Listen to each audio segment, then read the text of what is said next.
छत्तीसगढ़ के कोने कोने से आए हुए इतनी भारी संख्या में सभी भाइयों बहनों माताओं बुजुर्गों बच्चों, आप सब लोगों को मेरा नमस्कार, सबको मेरा प्रणाम। मैं देख रहा हूं पीछे तक, जहां तक नजर जा रही है लोग ही लोग हैं, पीछे भी इधर भी इतनी भारी संख्या में, इतनी धूप में कई कई घंटों का सफर तय करके आज आप लोग इतनी भारी संख्या में आए हैं। मैं आप लोगों का तहे दिल से बहुत बहुत शुक्रिया अदा करना चाहता हूं। दोस्तों, मैं सोच रहा था अभी बैठा बैठा, सन 2000 में छत्तीसगढ़ बना, मध्य प्रदेश से अलग हुआ। लोगों को बड़ी उम्मीद थी, छत्तीसगढ़ के लोगों को बड़ी उम्मीद थी कि अब हमारे छत्तीसगढ़ का विकास होगा। भगवान ने छत्तीसगढ़ को देने में कोई कसर नहीं छोड़ी।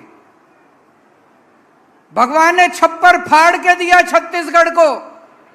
क्या नहीं है छत्तीसगढ़ में? जंगल है, खेती है, हर तरह की चीज पैदा करते हैं छत्तीसगढ़ के लोग। माइनिंग है, लोहा है, कोयला है, हर किस्म की माइन है। दोस्तों, भगवान ने सब कुछ दिया, एक कमी छोड़ दी भगवान ने, ईमानदार नेता नहीं दिए छत्तीसगढ़ वालों को, ईमानदार पार्टियां नहीं दी छत्तीसगढ़ वालों को। इतना कुछ था, इतना कुछ था, इतना लोहा, इतने कोयला, इतना खदाने, इतने जंगल, वन, इतनी नदियां। भाई साहब, 20 साल के अंदर तो एक एक आदमी अमीर बन जाता, एक एक परिवार अमीर बन जाता छत्तीसगढ़। गांव गांव में स्कूल खुल सकते थे, गांव गांव में अस्पताल खुल सकते थे, चारों तरफ खुशहाली आ सकती थी। अगर आपके नेता ईमानदार होते, आपकी पार्टियां ईमानदार होती, अगर उन्होंने आपके लिए 20 साल काम किया होता, आज आम आदमी पार्टी की सभा में एक भी आदमी नहीं आता।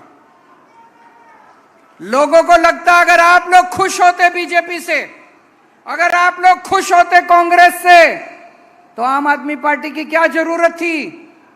आज दिल्ली के अंदर, पंजाब के अंदर आम आदमी पार्टी से लोग इतने खुश हैं, इतने खुश हैं।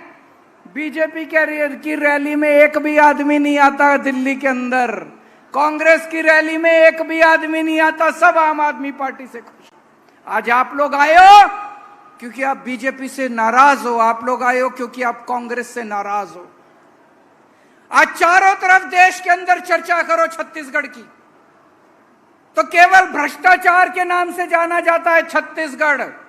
खदानों का घोटाला हो गया, लोहे का घोटाला हो गया, ट्रांसपोर्ट का घोटाला हो गया, फलाना घोटाला हो गया। बीजेपी को मौका मिला, बीजेपी वालों ने लूट लिया, कांग्रेस को मौका मिला, कांग्रेस वालों ने लूट लिया। पहले दिल्ली का भी यही हाल था। दिल्ली में जब हमसे पहले कांग्रेस की बीजेपी की सरकारें थी, पूरे देश में जाना जाता था, दिल्ली किस नाम से जाना जाता था? सीएनजी का घोटाला हो गया, 2G का घोटाला हो गया, कॉमनवेल्थ का घोटाला हो गया। जब से दिल्ली में आम आदमी पार्टी की सरकार बनी है, पूरे देश में लोग दिल्ली को कैसे जानते हैं? शानदार स्कूल बन गए दिल्ली में, शानदार मोहल्ला क्लिनिक बन गए दिल्ली में, शानदार अस्पताल बन गए दिल्ली में। तरक्की के नाम से जानी जाती है दिल्ली, विकास के नाम से जानी जाती है दिल्ली, खुशहाली के नाम से जानी जाती है दिल्ली। और अभी पंजाब में 1 साल हुआ है आम आदमी पार्टी को, चारों तरफ देश में पंजाब के चर्चे ही चर्चे हो रहे हैं, चर्चे ही चर्चे हो रहे हैं। मेरे को भी कुछ लोग मिले छत्तीसगढ़ के, बोले सर बिजली आती ही नहीं है छत्तीसगढ़ में, 7-7, 8-8 घंटे पावर कट लगते हैं। सही है कि गलत है? बिजली आती है कि नहीं आती है? पावर कट लगते हैं कि नहीं लगते? दिल्ली में 24 घंटे बिजली आती है। पंजाब में भी पहले 7-7, 8-8 घंटे के पावर कट लगते थे। 1 साल हुआ है भगवंत मान को मुख्यमंत्री बने, 1 साल, बस 1 साल। 1 साल में भगवंत मान ने पंजाब के अंदर 24 घंटे बिजली कर दी। अब बिजली के पावर कट नहीं लगते। नीयत ठीक है, ईमानदार हैं हम लोग, बेईमानी नहीं करते। अगर भगवंत मान 1 साल के अंदर पंजाब में 24 घंटे बिजली कर सकता है, अगर आम आदमी पार्टी की दिल्ली में सरकार 24 घंटे बिजली कर सकती है, तो ये बीजेपी कांग्रेस वाले 20 साल में छत्तीसगढ़ में नहीं कर सकते थे क्या? कर सकते थे। नीयत खराब थी 24 घंटे पैसे कमाने में, और पैसा, हाय पैसा, हाय पैसा, हाय पैसा। 24 घंटे पैसा कमाने में लगे रहते हैं ये लोग। और आपको जान के ताज्जुब होगा, छत्तीसगढ़ में बिजली इतनी महंगी है, जबकि यहां पे बिजली बनती है। दिल्ली में बिजली बनती नहीं है। दिल्ली में 24 घंटे बिजली आती है, मुफ्त बिजली आती है, मुफ्त। 0 बिजली का बिल आता है, सबका बिजली का बिल आता है, उस पे 0 लिखा होता है, 0। आपको यकीन नहीं होगा, चमत्कार है ये। बिजली का बिल 0 आता है, 24 घंटे बिजली आती है। छत्तीसगढ़ में बिजली नहीं आती, केवल बिजली का बिल आता है, मुझे पता चला। जब दिल्ली में मैंने बिजली फ्री करी, मोदी जी मेरे से इतना गुस्सा हो गए, इतना गुस्सा, आग बबूला हो गए, आंखें लाल हो गई मोदी जी की। बोले केजरीवाल फ्री की रेवड़ी बांट रहा है, केजरीवाल फ्री की रेवड़ी बांट रहा है। हाँ मोदी जी, मैं फ्री की रेवड़ी बांट रहा हूं, मैं फ्री की रेवड़ी बांट रहा हूं। आपके वाले तो सारे रेवड़ी लूट के ले जाते हैं, अपने घर भर रहे हैं सारी रेवड़ी से। मैं फ्री की रेवड़ी बांट रहा हूं। दिल्ली में मैंने हर दिल्ली वाले के हाथ में, हर दिल्ली वाले के हाथ में 7 फ्री की रेवड़ी रख दी। 7 रेवड़ियां हर एक को दे दी। पहली रेवड़ी सबको फ्री बिजली दे दी, 24 घंटे बिजली दे दी। दूसरी रेवड़ी पूरी दिल्ली में शानदार स्कूल बना दिए, इतने अच्छे स्कूल, इतने अच्छे स्कूल। अब अमीरों के और गरीबों के बच्चे एक ही स्कूल में पढ़ते हैं, एक ही डेस्क पे। जज का बेटा, आईएएस अफसर का बेटा और रिक्शे वाले का बेटा एक ही डेस्क पे एक ही किताब से पढ़ते हैं।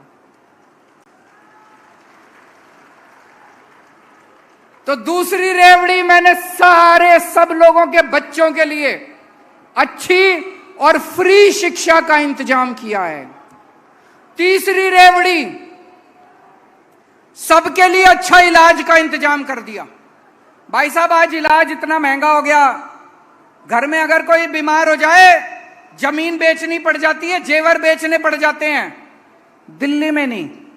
अगर आपके घर में किसी को बुखार भी हो जाए, डॉक्टर को दिखाने जाते हो, डॉक्टर की फीस भी मुफ्त, दवाई भी मुफ्त, टेस्ट भी मुफ्त। अगर आपको कैंसर हो जाए, भगवान ना करे, बहुत बड़ा ऑपरेशन कराना हो, सारे ऑपरेशन का खर्चा मुफ्त, सब कुछ मुफ्त, सबका इलाज मुफ्त। बच्चों का भी, बूढ़ों का भी, अमीर का भी, गरीब का भी, सबका इलाज मुफ्त कर दिया। और शानदार इलाज, एयर कंडीशनड अस्पताल बना दिए, मोहल्ला क्लिनिक बना दिए पूरी दिल्ली के अंदर। ये तीसरी रेवड़ी, हर दिल्ली वाले के हाथ में ये तीसरी रेवड़ी रख दी। चौथी रेवड़ी, दिल्ली के अंदर बसों में महिलाओं का सफर फ्री कर दिया। किसी बस में चढ़ जाओ, प्राइवेट बस में चढ़ जाओ, सरकारी बस में चढ़ जाओ, कोई टिकट नहीं लगती किसी महिला की, सबको बसों का फ्री। पांचवी रेवड़ी, हर घर के अंदर जितने बुजुर्ग हैं, सब बुजुर्गों को फ्री में तीर्थ यात्रा करा के लाते हैं। अयोध्या जी लेके जाते हैं, रामेश्वरम लेके जाते हैं, पुरी लेके जाते हैं, शिरडी बाबा लेके जाते हैं। हर परिवार के बुजुर्गों को फ्री तीर्थ यात्रा कराते हैं। और छठी रेवड़ी, जितने बेरोजगार बच्चे थे सबके लिए रोजगार का इंतजाम कर रहा हूं। 12 लाख बच्चों को रोजगार दिला दिए।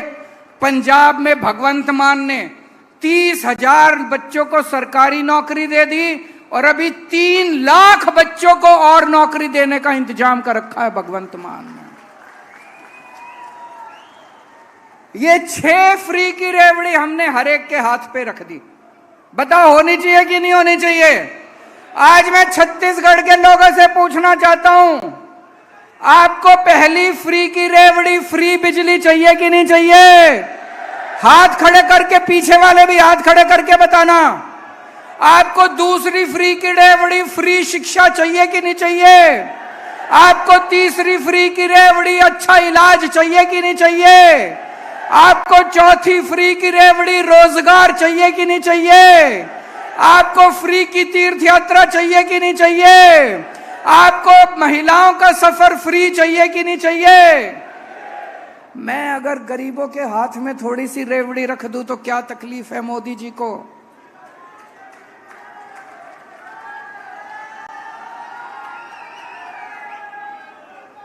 आज चारों तरफ इतनी महंगाई कर रखी है मोदी जी ने, इतनी महंगाई है कि नहीं है? घर का खर्चा चलना मुश्किल हो रहा है। तनख्वाह बढ़ी नहीं, आमदनी बढ़ी नहीं और खर्चे बढ़ते जा रहे हैं। सब्जी महंगी हो गई, आटा महंगा हो गया, दूध महंगा हो गया, हर चीज महंगी होती जा रही है। कभी सोचा महंगाई क्यों हो रही है? कभी सोचा महंगाई क्यों हो रही है? अपने आप नहीं हो रही। मोदी जी ने इतना टैक्स लगा दिया, इतना टैक्स लगा दिया। आजादी के बाद इतना टैक्स कभी नहीं लगा था। दूध पे टैक्स लगा दिया, छाछ पे टैक्स लगा दिया, कभी नहीं लगा था दूध पे टैक्स। छाछ पे टैक्स कभी नहीं लगा था। लस्सी पे टैक्स लगा दिया, चाय पे टैक्स लगा दिया, कॉफी पे टैक्स लगा दिया, तेल पे टैक्स लगा दिया, आटे पे टैक्स लगा दिया, चावल पे टैक्स लगा दिया, हर चीज पे टैक्स लगा दिया। और टैक्स भी कोई थोड़ा मोटा नहीं। पेट्रोल यहां पे छत्तीसगढ़ में क्या भाव है? 102। पेट्रोल 102 रुपए लीटर है। अब पेट्रोल का भाव 57 रुपए है और 45 रुपए उसके ऊपर टैक्स है। 1 लीटर पेट्रोल 57 रुपए का आता है, 45 रुपए टैक्स। बताओ लूटेंगे क्या? अरे यार 57 रुपए का पेट्रोल है, 4 रुपए टैक्स ले लो, 5 रुपए टैक्स ले लो, 6 रुपए टैक्स ले लो, 45 रुपए टैक्स। ऐसे ही दूध पे लगा दिया, ऐसे ही सब्जियों पे लगा दिया, ऐसे ही छाछ पे लगा दिया, लस्सी पे लगा दिया, चाय पे, हर चीज पे टैक्स, हर चीज पे टैक्स। आपको ये जान के ताज्जुब होगा, हम कहते हैं ना अंग्रेज हमारा, जब अंग्रेज थे हमारा खून चूसते थे।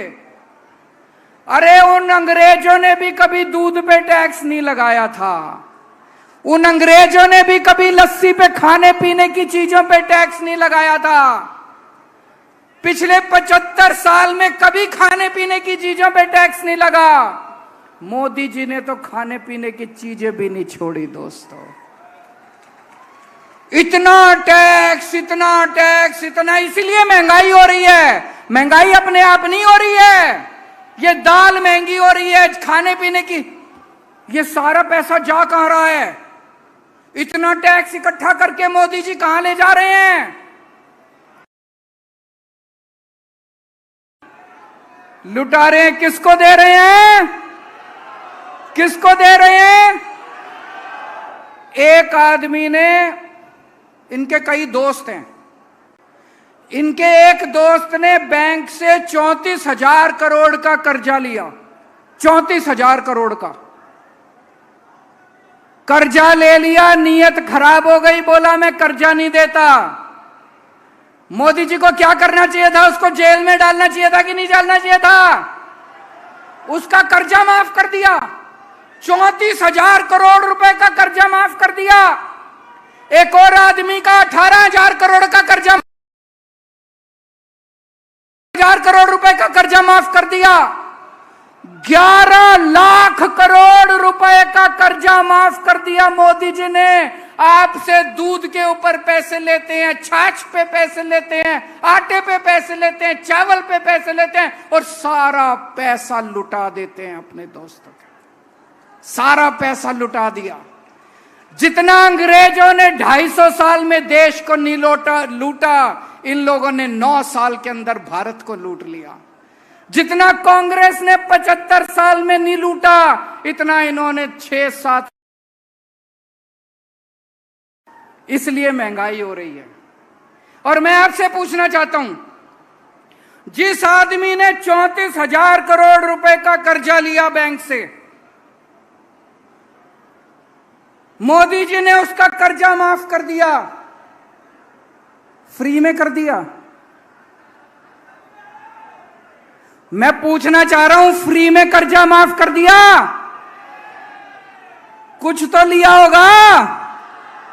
बताओ, आज की दुनिया में कौन फ्री में काम करता है?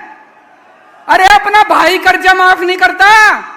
एक भाई दूसरे भाई से 100 रुपए ले ले, कोई माफ करता है भाई साहब? अपने माँ बाप को कोई नहीं पूछता, भाई को कोई नहीं पूछता, बच्चों को कोई नहीं पूछता। तो इतना 11 लाख करोड़ रुपए कर्जा माफ कर दिया, कोई फ्री में कर्जा माफ कर दिया क्या? तो बेईमानी करे मोदी जी और जेल जाए मनीष सिसोदिया। वो मनीष सिसोदिया बेचारा एक मास्टर का बेटा है। उसने दिल्ली के गरीबों के बच्चों को पढ़ाने के लिए स्कूल खोले, शानदार स्कूल बना दिए। आज दिल्ली के गरीबों के बच्चे, रिक्शे वाले मजदूरों के बच्चे डॉक्टर बन रहे हैं, इंजीनियर बन रहे हैं, वकील बन रहे हैं। किस लिए बन रहे हैं? मनीष सिसोदिया की वजह से बन रहे हैं। बेईमानी करें मोदी जी, जेल जाए मनीष सिसोदिया। एक वो गाना है ना, ऐसा कलयुग आएगा, दाना चुनेगा हंस, चुनेगा दाना दुनका, कौवा मोती खाएगा। कलयुग आ गया। इन्होंने 10 साल में भारत देश का बेड़ा गर्क कर दिया। इन्होंने नोटबंदी करी, भाई साहब, नोटबंदी करी इन्होंने, पूरे देश का बेड़ा गर्क हो गया। कोई फायदा हुआ नोटबंदी से? किसी का फायदा? कह रहे थे भ्रष्टाचार खत्म हो जाएगा, हुआ भ्रष्टाचार खत्म? कह रहे थे आतंकवाद खत्म हो जाएगा, आतंकवाद खत्म हुआ? अगर कोई पढ़ा लिखा आदमी होता, कोई पढ़ा लिखा आदमी कभी नोटबंदी नहीं करता। कोई पढ़ा लिखा आदमी नोटबंदी नहीं करता। मैंने एक इंटरव्यू देखा था प्रधानमंत्री जी का।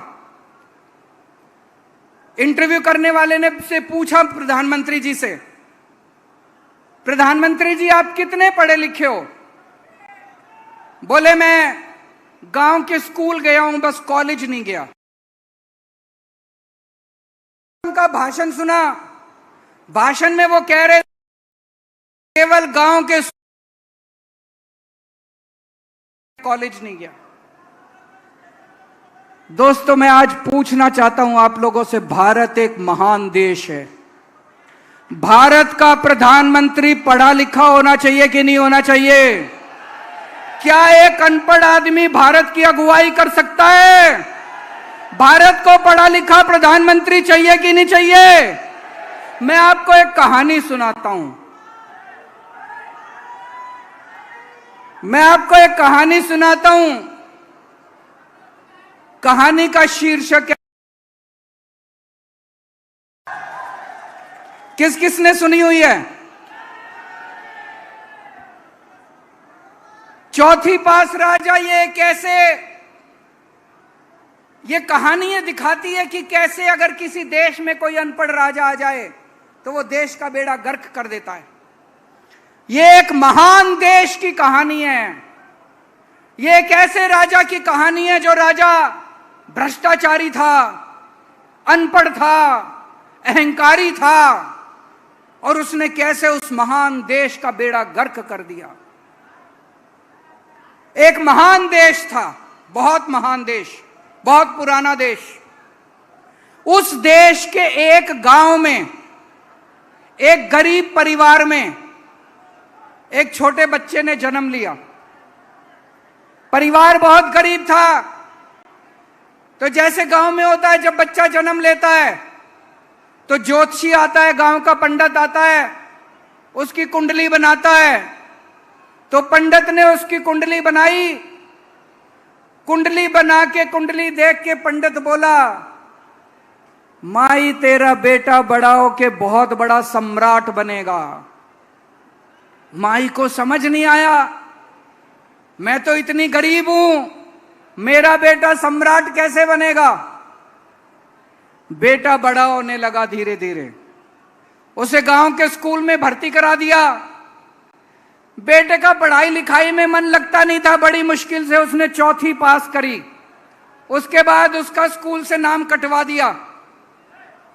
घर का खर्चा नहीं चलता था।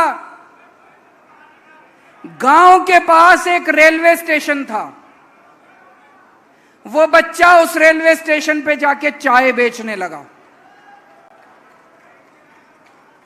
घर का खर्चा चलाने के लिए। वो बच्चा बचपन से ही भाषण बड़े अच्छे देता था, लंबी लंबी फेंकता था, कुछ भी बोल देता था।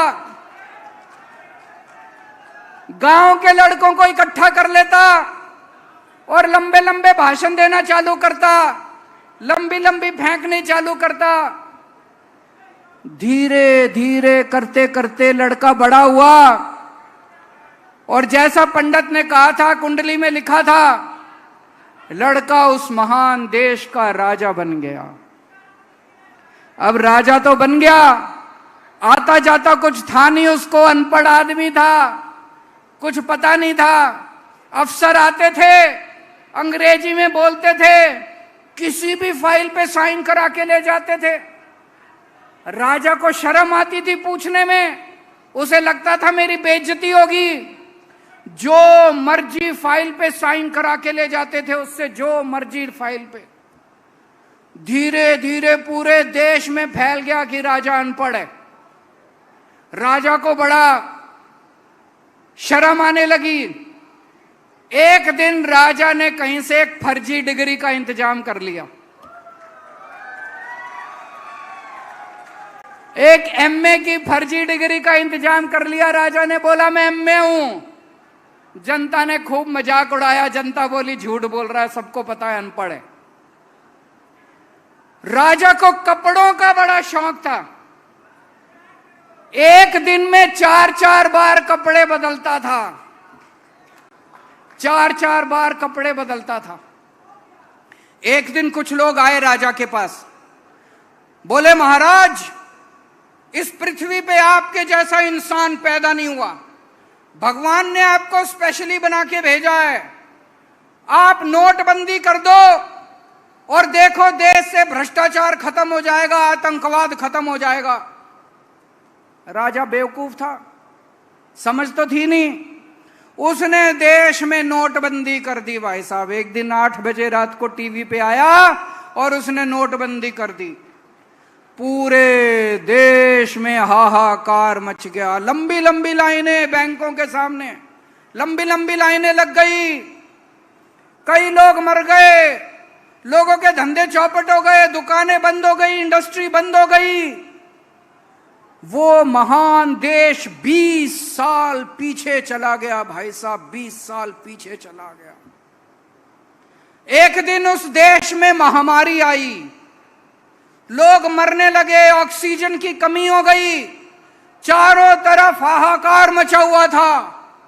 एक कोई पंडित आया राजा के पास, बोला सब लोगों से थाली और चम्मच बजवाओ, महामारी खत्म हो जाएगी। राजा ने पूरे देश में चम्मच और थाली बजवा दी, कोई महामारी खत्म नहीं हुई भाई साहब। कई लोगों की मौत हो गई, कई लोगों की मौत हो गई। राजा के कई दोस्त थे, उन दोस्तों ने खुलेआम गुंडागर्दी चालू कर दी। उन दोस्तों ने बैंकों को लूटना चालू कर दिया, उन दोस्तों ने इधर उधर लड़कियों को छेड़ना चालू कर दिया। एक बार हद हो गई जब उस राजा के एक दोस्त ने उस देश की अंतर्राष्ट्रीय खिलाड़ियों को छेड़ दिया, कुश्ती की पहलवान खिलाड़ियों को।